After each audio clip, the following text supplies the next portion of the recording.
Бүгүн дүйнөнүн жаңы санариптик картасы түзүлүүдө.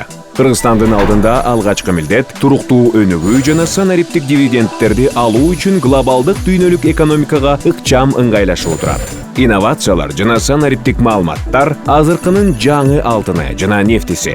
Ошондуктан өлкө жетекчилиги тарабынан Санарип Кыргызстан концепциясы кабыл алынган. Бул мамлекетти жана коомду санариптик трансформациялоонун улуттук стратегиялык программасы. Концепцияны ишке ашыруу үчүн ачык маалыматтар порталы иштелип чыккан. Бул бардык кыргызстандыктар үчүн жаңы мүмкүнчүлүктөрдү түшүндүрөт.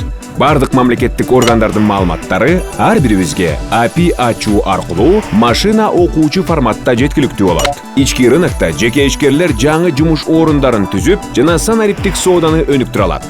Бизнес-сектор эл аралык өнүгүүнүн жаңы деңгээлине чыгат. Өлкөдөгү маалыматтардын ачык айкындуулугу канчалык жогору болсо, эл аралык бизнеске ишеним деңгээли дагы ошончолук жогору болот. Ачык маалыматтар коомдо, мамлекетте ачык айкындуулукту, коррупцияга бөгөт коюуну камсыздайт. Долбоор мамлекеттик башкаруу практикасын, чечимдерди кабыл алуу жана ресурстарды бөлүштүрүүнү жакшыртып, мамлекеттик мекемелердин ишинин натыйжалуулугун жогорулатат. Ачык маалыматтар Кыргызстанды дүйнөнүн жаңы санариптик картасына кошо турган глобалдык трансформация. Санарип Кыргызстан. Коом санариптештирүү үчүн эмес, санариптештирүү коом үчүн.